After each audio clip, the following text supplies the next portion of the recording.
Hello guys, I am back again with another video for y'all, and I know I have not been posting in a while. I know it's been a long time, but now we're finna get back into these. Thanks to God that we'll be able to, get back up and get up on our feet, and let's continue to walk with the Lord. I'm back with a video, and I want to go ahead and talk about dating. And I want to start off by saying this is that dating is not in the Bible. We live in a generation that is obsessed with relationships. We are obsessed with relationships, but disconnected from covenant. So when it comes to people, right?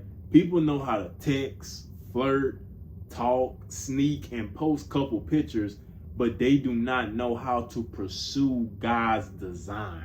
People now date for attention, loneliness, validation, lust, healing, boredom, and social status. See, let me say this.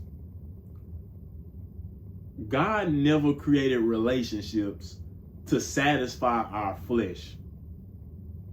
He created us to be in a relationship that reflects his glory. So, when it comes to dating always prioritize feelings over purpose. Oh, this is good right here. And see, the Bible says this in Proverbs 3:5. Trust in the Lord with all your heart and not lean on your own understanding. So, when it comes to dating always says follow your heart, do what feels right. If the vibe is there, go for it.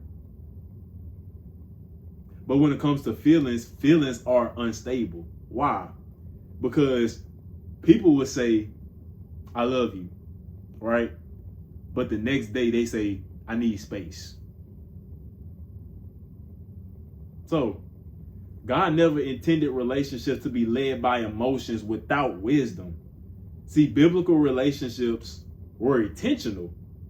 See, when it came to Isaac did not randomly date Rebecca. Jacob pursued Rachel with commitment in mind. And Joseph protected Mary's purity and reputation. So the issue is not companionship, but the issue is confusion. So many people are dating with no direction. If you cannot see covenant, why are you creating soul ties? Dating culture has normalized counterfeit intimacy. And the Bible says this in 1 Corinthians 6:18. Run from sexual sin. No other sin so clearly affects the body as this one does. So, this generation has made emotional and physical intimacy. So, it's like, how can I put this? It's like people act like they married. Like people look like they're married, but they have no covenant, right? So what they do is they sleep together, they live together, they become emotionally dependent, and they're sharing husband and wife privileges without commitment. The enemy loves counterfeit intimacy. Why? Because it creates confusion, bondage, insecurity, jealousy, comparison, and emotional damage. And you want to know one thing of what the enemy loves doing? Is that the enemy loves putting pride in the center of relationships. Pride is the biggest sin of all. Because you're only thinking about yourself, you, yourself, and I. Don't you know in the Bible it says guard your heart? But see, the world always wants us to test things, right? But we're supposed to guard our heart. Always guard your heart. Another thing is that God calls us to courtship with intention. The Bible clearly says this in Amos 3:3. Can two walk together except they be agreed? So, when it comes to godly relationships, right? This is what we should be asking ourselves as Christians as we're in a relationship. Are we pursuing God together? Are we helping each other become holy? This is the most powerful question right here. Are we producing fruit? And another question, is this preparing us for covenant? But see, here's the thing. Some people in relationships, right? Those relationships sometimes delay purpose, drain peace, kills discipline, and pulls them away from God. A love that leads you away from Christ, it is super dangerous and it's super prideful. So, when it comes to no, man, hold on. I want to also say this: if someone cannot lead you toward God, they should not lead your heart. You want to have a marriage that reflects Christ and the church. And the Bible says this in Ephesians 5:25. Husband, love your wives, even as Christ also loved the church. Marriage is holy because it reflects Jesus. The goal is to have God's will in the center of your relationship. But here's the thing. Saying that I want somebody or saying that I like this person, this and that could be said in any time. Matter of fact, that's a worldly phrase. But when it comes to Christ-like, we want to say, I want God's will. I don't want, I don't want to do whatever feels right to me. I want to do God's will, right? That's discipline, spiritual discipline. Dating is not in the Bible, right? But intentional covenant is. See, I'm going to tell you what it is, though. The problem is not love, but the problem is lust without responsibility. The problem is connection without commitment. And the problem is wanting kingdom benefits without kingdom standards. So, another thing I want to point out is this. Dating is a worldly thing. Do you know that the Bible says this in Romans 12:2? Do not be conformed to this world, but be transformed by the renewing of your mind. The world has taught people how to date, right? But it has not taught people how to honor God. So when it comes to dating culture is built on emotions, pleasure, convenience, lust, temporary feelings, and self-gratification. Matter of fact, this is how people do this right here. People enter relationships saying, let's see how this goes. We're just having fun. We're vibing. That's what people enter relationships saying, right? But see, God never called his people to live by vibes. He has called us to live by conviction. You know what? The first point is this. The first point is that the world dates for feelings. But you want to know what God looks for? God looks for covenant. Another thing is that worldly dating often feeds the flesh. The Bible, matter of fact, let me start by saying this. Bible clearly says that we should walk by faith and not by sight. Because one, faith is not blind. And if we think faith is blind, that's because we're letting physical things attack our spiritual eyes. But then the Bible also says this in Galatians 5:16, walk in the spirit. Walk in the spirit. So people are choosing partners based on appearance, popularity, loneliness, money, and physical attraction. And this is another thing. Kingdom relationships require purpose. Okay? So that means a kingdom relationship should have accountability, prayer, purity, direction, and purpose. Dating is not in the Bible, right? So watch this. And the Bible says In Romans 12:2, do not be conformed to this world, but be transformed by the renewing of your mind. So guess what? As I'm getting my mind renewed by God, right? God is literally transforming my mind. So let me tell you an open thing that he just gave me.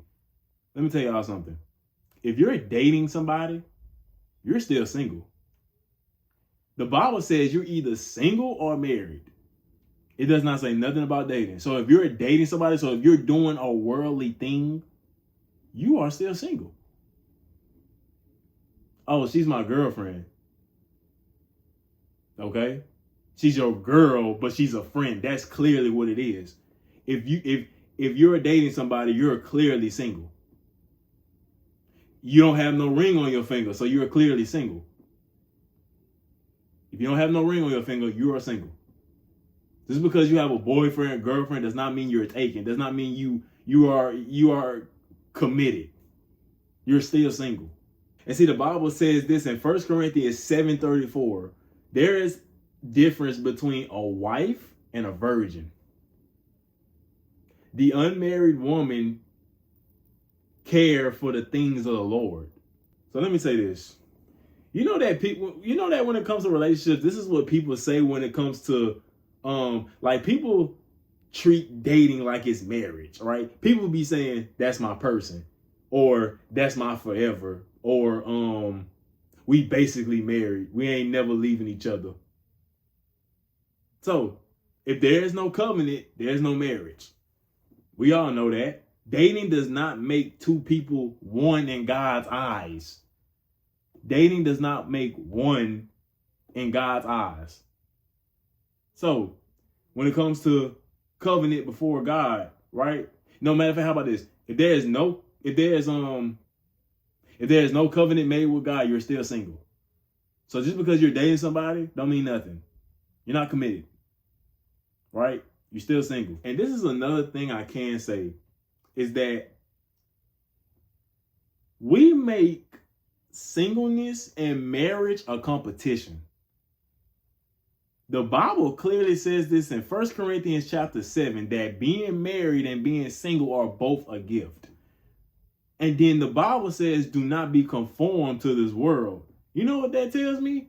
That tells me this. If I have a friend, right, and he's seeing me getting married, he is getting jealous that I'm getting married. But jealousy steals joy. Jealousy creates pride, which is a sin. I'm telling you this right now, y'all. If you get jealous of somebody else's blessing, that blessing is not going to go to you. Because when you're supposed to do 1 Corinthians 13:4, love is kind and love is patient. God has been so patient with us. He has been waiting for us to go to him. Now we have to be patient with him. Right? Because he was patient with us. So we have to give him that back. Because he first loved us. Even when he first loved, he was the first one that loved us before we were born. So yes, when it comes to being single and married, people make those the competition. But let me tell y'all something about being single. And this is another point, is that singleness is not a curse.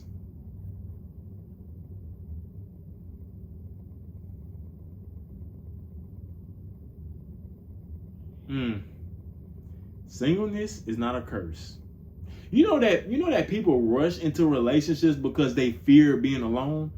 Well, let me tell y'all something. To give y'all a helping seed, God says this in Isaiah 41:10. Fear not, therefore I am with you. Never idolize companionship over obedience. Because being single with peace is better than being connected and spiritually drained. So when you are walking with God and you're literally matter of fact, if you're following the Lord and you are literally attached with his path, with his spirit, the spirit that he gave us to live inside of. And that's another thing. I got convicted by the spirit that God has gave me a spirit to live by it and not to just hold it. So I must not live by it only in church. I have to live by it everywhere I go. There's no such thing as holding the spirit and flex and say I'm spiritual. Ain't no such thing as that. So please do not be hard-headed on yourself that, oh, I'm single, I need somebody to be. No. Calm down. And look, if you want to get married, hey, listen, you're going to get married. Or if you don't get married, the Bible clearly says that everyone is not meant to be married. And that says that in 1 Corinthians 7. It's okay. Because guess what? You got a lot of time to develop. That's the thing about being single. That's when you're in that season of where you're developing. You're letting God develop you. You're not letting nobody else develop you, but God is developing you. But we do need people to help us, to accountability. I have accountability part of myself. Matter of fact, you might well say I got like at least 2 or 3 accountability partners. But guess what? God still loves us the way we are. So whether you're single or you're married, God still loves us, no matter what. Don't ever push yourself too hard that God is not with you because you're not married. God is still with you even though you're single. Think about Jesus. Jesus was following everything that God said. God was telling him what to do. Then that's when Jesus was showing a better way of what love actually is, especially when it comes to leaning on your own understanding. He came to bring something new. So y'all, dating is not in the Bible. Dating is a worldly thing. And when we are dating, we are still single. The Bible clearly says this. It's either you're single or you're married. The Bible does not say nothing about dating. Nothing. And don't even think about rushing getting into a relationship. Because of anything, you want to make sure that your relationship produces fruit. Your relationship walks by the Spirit. That both of y'all are walking by the Spirit, both of y'all are being disciplined, and both of y'all are under God's authority. That's what it's all about. But that's all I have for you guys today. I hope y'all enjoyed this message, man. And we are coming back with the videos. And I'll see y'all in the next video.